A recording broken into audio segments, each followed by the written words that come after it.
नमस्कार, बहुत स्वागत है आपका। मैं हूं आपके साथ सुमित शर्मा। बुलेटिन में हम सबसे पहले बात करेंगे सीएम शिवराज सिंह चौहान के बयान की। सीएम शिवराज सिंह चौहान ने बयान दिया है दिग्विजय सिंह को लेकर। दिग्विजय सिंह पर एक बार फिर से सीएम शिवराज ने निशाना साधा है।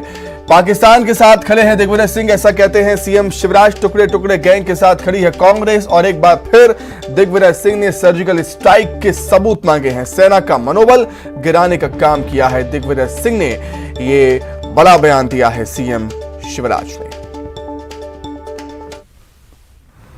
कांग्रेस का डीएनए ही पाकिस्तान परस्ती का है। कभी सर्जिकल स्ट्राइक के सबूत मांगते हैं, कभी राम मंदिर भगवान राम का अस्तित्व था कि नहीं था इसके सबूत मांगते हैं, कभी राम सेतु के सबूत मांगते हैं। और फिर दिग्विजय सिंह ने यात्रा में चलते चलते शायद कहा है श्री राहुल गांधी जी साथ चल रहे हैं और दिग्विजय सिंह फिर सर्जिकल स्ट्राइक के सबूत मांग रहे हैं। ये सेना का मनोबल गिराने का पाप वो कर रहे हैं। पाकिस्तान के साथ वो खड़े हैं, ये दिखा रहे हैं।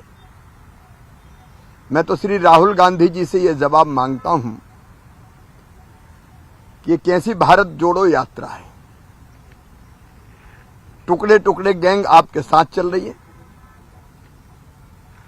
सेना का मनोबल गिराया जा रहा है और राहुल गांधी भी सवाल उठा रहे हैं कि सेना कमजोर होगी। ये देशभक्ति नहीं है। कभी दिग्विजय सिंह के राज में सिमी का गढ़ था, ये मध्य प्रदेश। सेना का मनोबल गिराने का पाप और अपराध तो कम से कम कांग्रेस ना करे।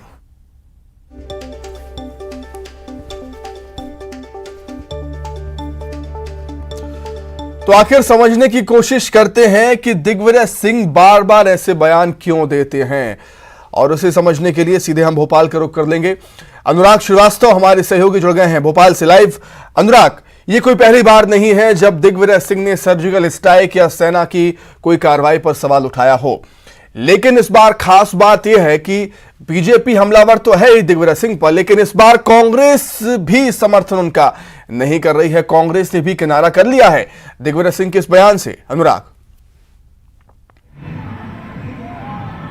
बिल्कुल। देखिए सुमित, सर्जिकल स्ट्राइक के मामले को लेकर इससे पहले भी दिग्विजय सिंह ने सवाल उठाए थे और इसी का खामियाजा कांग्रेस पार्टी को चुनाव में उठाना भी पड़ा था। और यही वजह है कि राहुल गांधी की यात्रा में शामिल दिग्विजय सिंह ने एक बार फिर सर्जिकल स्ट्राइक का मुद्दा उठाकर और उसके सबूत मांगकर अपनी ही पार्टी की मुश्किलें बढ़ा दी हैं, क्योंकि सीधा राष्ट्रवाद से जुड़ा मामला है और इसको लेकर बीजेपी कहीं ना कहीं श्रेय लेती हुई नजर आती है। और जिस तरीके से दिग्विजय सिंह ने एक बार फिर सर्जिकल स्ट्राइक के सबूत मांगने का बयान दिया है, उसको लेकर अब बीजेपी पूरी तरीके से हमलावर नजर आ रही है। मुख्यमंत्री शिवराज सिंह चौहान ने दिग्विजय सिंह के बयान के जरिए न सिर्फ दिग्विजय सिंह बल्कि राहुल गांधी की भारत जोड़ो यात्रा को भी निशाने पर लिया है। मुख्यमंत्री ने साफ कहा है कि राहुल गांधी की भारत जोड़ो यात्रा में टुकड़े टुकड़े गैंग जो है चल रहा है और कांग्रेस के जो नेता हैं वो सेना का मनोबल गिराने का काम कर रहे हैं। मुख्यमंत्री ये भी याद दिलाने में पीछे नहीं रहे कि दिग्विजय सिंह की सरकार में सिमी का गढ़ मध्य प्रदेश एक तरीके से बन गया था और जो बीजेपी सरकार है उसने उसे खत्म करने का काम किया है। तो कुल मिलाकर मुख्यमंत्री ने दिग्विजय सिंह के बयान पर न सिर्फ दिग्विजय सिंह बल्कि राहुल गांधी और कांग्रेस पार्टी को ही अब कटघरे में खड़ा करना शुरू कर दिया। और यही वजह है कि मुख्यमंत्री ने आज कांग्रेस का डीएनए पाकिस्तान परस्त होने का जो है बयान दिया है। तो मतलब साफ है कि इस दिग्विजय सिंह के बयान को लेकर अब बीजेपी जो है कांग्रेस को पाकिस्तान का हिमायती बताने की कोशिश में जुट गई है। तो एक बार फिर भले ही दिग्विजय सिंह ने बयान दिया हो लेकिन कांग्रेस पार्टी किनारा कर रही हो, लेकिन बीजेपी के निशाने पर कांग्रेस पार्टी और राहुल गांधी आ गए। ठीक है, बीजेपी कांग्रेस का क्या कुछ तर्क है वो भी हम जान लेते हैं। अनुराग, आप हमारे साथ बने रहिएगा। बीजेपी की तरफ से बीजेपी नेता हितेश वाजपेयी जी हमारे साथ जुड़ गए हैं फोन पर। हितेश जी, बहुत स्वागत करता हूं आपका न्यूज 18 मध्य प्रदेश छत्तीसगढ़ में। हितेश जी, क्या लगता है आपको एक बार फिर से राह आसान करते हुए दिग्विजय सिंह बीजेपी की? नहीं, आसान नहीं करते हुए। देखिए, आप समझिए बात को। पाकिस्तान आपने देखा आटे को तरस रहा है, और वहीं पर राहुल गांधी और उनकी टीम दिग्विजय सिंह सत्ता को तरस रहे हैं। तो दोनों सड़क पे हैं। तो इसीलिए अच्छा, दोनों के वो ध्यान ही नहीं देते कि दोनों के कर्म ऐसे हैं अपने अपने कि भाई आप बैंकरप्सी के दौर से गुजर रहे हो। पाकिस्तान हमेशा हिंदुस्तान का विरोध करता रहा, इसीलिए आज रोटी रोटी को मोहताज है।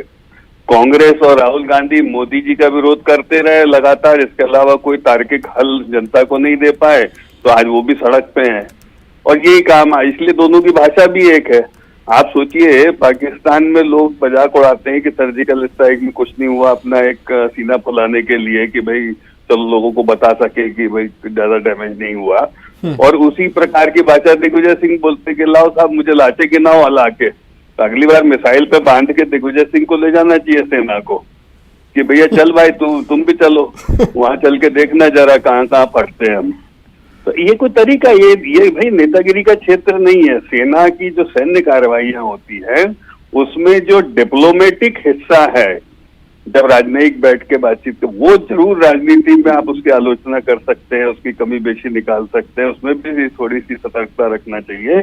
लेकिन सेना की कार्रवाई सैनिक कार्रवाई होती, सैन्य कार्रवाई होती है साहब, उसके ऊपर थोड़े ना साहब हमारे लिए लड़ रहे हैं। जब हम और आप सुबह देखिए 10 बजे टीवी पे बात कर रहे हैं, सेना का जवान -40 में वहां खड़ा हुआ है बर्फ में पैर धंसा के। बिल्कुल ठीक। अब आप बोलते हो कि नहीं साहब वो तो हमको सर दिखाओ, तूने गोली कितनी चलाई, खोके लेके आओ। कल को कांग्रेस यही करेगी कि सैनिकों से खोके मांगेगी कि तुमने गोली बताओ कितनी चलाई थी, चलाई भी कि नहीं चलाई, कि जेब में रख के गाँव ले आए। मतलब ये कोई तरीका है क्या? बिल्कुल भी ठीक नहीं है। सेना की कार्रवाई पर सवाल उठाना कतई ठीक नहीं है। हितेश जी, मैं लौटता हूं आपके पास। आपके सियासी मित्र मानक अग्रवाल जी हमारे साथ जुड़ गए हैं फोन पर, कांग्रेस नेता। मानक जी, आपका भी बहुत स्वागत करता हूं। मानक जी, आपको नहीं लगता कि अब कांग्रेस पार्टी की तरफ से एक गाइडलाइन बनानी चाहिए कि सेना की कार्रवाई पर कम से कम सवाल तो ना उठाएं? सेना की कार्रवाई पर कांग्रेस पार्टी ने कभी सवाल नहीं उठाया। दिग्विजय सिंह तो बोल रहे हैं ना सर, सर्जिकल स्ट्राइक के बाद फिर सबूत मांग रहे हो। राहुल गांधी जी हमेशा एक ही बात करते हैं कि भारत के लोगों को जोड़ने की बात करते हैं। कभी सेना के ऊपर कोई सवाल किसी ने नहीं उठाया। मानक जी, राहुल जी की बात नहीं हो रही यहाँ पे, दिग्विजय सिंह जी की बात हो रही है। सरकार के ऊपर सवाल उठाओ तो ये सेना के ऊपर ले जाते हैं। ये अपने आप को बचाने के लिए सेना के ऊपर डालते हैं। सेना के ऊपर सवाल उठाने का सवाल ही नहीं उठता। मानक अग्रवाल जी, अभी बात हो रही है दिग्विजय सिंह की। दिग्विजय सिंह ने एक बार फिर से सर्जिकल स्ट्राइक के सबूत मांग दिए हैं, उस पर मैं बात कर रहा हूं अभी आपसे। मैं बात कर रहा हूँ भारत जोड़ने की, जो राहुल जी भारत जोड़ने की बात कर रहे हैं और सेना की। भारत जोड़ो यात्रा पर तो सवाल है ही नहीं सर, भारत जोड़ो यात्रा पर सवाल अभी मैं कर ही नहीं रहा हूं। मैं तो आपसे ये पूछ रहा हूं कि दिग्विजय सिंह बार-बार ऐसे सबूत क्यों मांगते हैं सेना की कार्रवाई? जो आप सवाल कर रहे हैं उसी में मैं कह रहा हूँ कि कांग्रेस पार्टी भारत जोड़ने की बात करती है। ठीक है, सवाल फिजिक्स का और आप केमिस्ट्री का जवाब दे रहे हो। जी मानक जी कहिए। हमेशा कांग्रेस पार्टी ने भारत को जोड़ने की बात कही है और सेना के पक्ष में है कांग्रेस पार्टी। सैनिकों का सम्मान करती है कांग्रेस पार्टी। ये हमेशा कांग्रेस पार्टी का ध्येय रहा है और उनके ऊपर पूरा विश्वास है और वो जिस तरीके से वहां पर खड़े होकर लड़ाई को लड़ रहे हैं उसके प्रति कांग्रेस पार्टी का समर्थन है। तो अभी दिग्विजय सिंह के बयान पर क्या स्टैंड है कांग्रेस का? मैंने कहा ना कि राहुल जी हमेशा भारत को जोड़ने की बात कर रहे हैं। सर राहुल जी पे बात ही नहीं कर रहे हैं हम मानक अग्रवाल जी, हम दिग्विजय सिंह जी की बात कर रहे हैं। दिग्विजय सिंह जी के बयान पर पार्टी का क्या स्टैंड होगा? मैं तो राहुल जी की बात कर रहा हूँ। मैं तो आपसे जयराम रमेश जी ने जो बोला वो भी नहीं बोल पा रहे मानक जी, क्योंकि उन्हीं के आदमी है दिग्विजय सिंह जी के। चलिए ठीक है, यही बोल दीजिए आप उनके बयान से किनारा करते जी, उन्होंने भी चलिए ठीक है। मानक जी बहुत शुक्रिया आपका। हितेश वाजपेयी जी आपका भी बहुत शुक्रिया। अनुराग आप हमारे साथ जुड़े, आपका भी बहुत शुक्रिया। देखा आपने किस तरीके से दिग्विजय सिंह जी के इस बयान पर कांग्रेस भी बोलने से बच रही है, कांग्रेस भी कुछ बोलना नहीं